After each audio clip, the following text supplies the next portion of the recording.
Today, the feast of St. Ignatius Loyola is significant for all Jesuits, brothers and priests who belong to the Society of Jesus.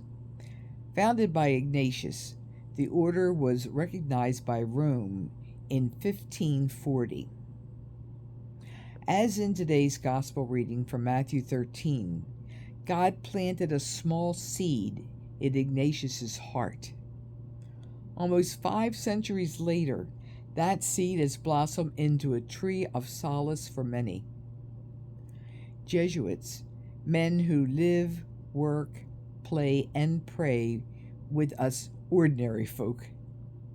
They, too, ordinary men who have dedicated their lives to God, being in service to the people of all races, creeds, and cultures, is their order's vocation. Men, women, old and young, have been attracted to their charism of cura personalis, caring for the whole person. The Jesuits are committed to providing a safe haven for all. I will open my mouth in parables. Through the Gospels, we hear Jesus speaking to ordinary people in parables, stories that attract the attention of his followers and onlookers. Jesus' parables are about ordinary events in ordinary lives. Listeners can identify with these stories, which contains a lesson, teaching, and offer new insight into their personal lives and relationship with God. The parables have to do with planting, harvesting, hospitality, and meals.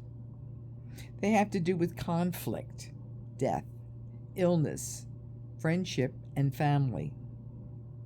With all things ordinary and all types of relationships, person to person, person to nature, God to mankind, the Spirit dwelling within all things ordinary. My ordinary place of prayer offers a view of a garden and a glimpse into the ordinary lives of many birds who frequent the bird feeders and the bird baths. We have ordinary birds: robins, cardinals, woodpeckers, wrens, finch, chickadee, and others. A special treat is the presence of the goldfinch. Each offers its own identifiable color, song, and call. They eat in community, bathe in the common bird bath, perch and swing on the same overhead electric wires. This is not to say they're not without ongoing squabbling, sparring, and engaging in romantic overtures. Each variety has its own dwelling preference. Robins build nests in fairly obvious places of bits and pieces like grass clippings, strands of hair, dryer lint, whatever they can find. Cardinals often build nests hidden in dense conifers. Cardinals are especially attentive to their young, feeding and protecting, hopping along behind them. Robins also protective and don't think twice about dive bombing any bird or mammal who dares to venture too close to their nest. A parent robin will sit alert, ever vigilant, while incubating their eggs. To watch a robin hunt a worm is fascinating. She hops along the ground, cocking his or her head from side to side, listening for a worm inching along just underneath the surface. In a flash, it goes the beak, and the struggle to the death ensues. After several mighty pulls, a big, fat, juicy worm may appear, and off the robin goes to feed her young. Often a robin will nurture another bird's eggs. Cowbirds often lay an egg in another's nest. Is this an act of neglect or trust on the part of the cowbird?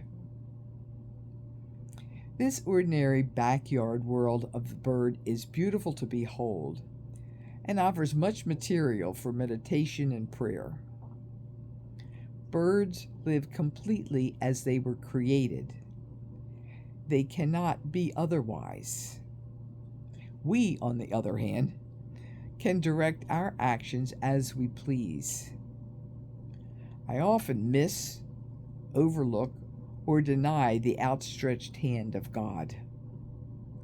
The Spirit is ever vigilant, ever the source of consolation, a loving and merciful presence. Watching the birds calls me back to vigilance, attentive, watchful, listening for the Spirit dwelling within me. The source of ordinary protection, love, and mercy in my very ordinary life. Thanks be to God. Amen.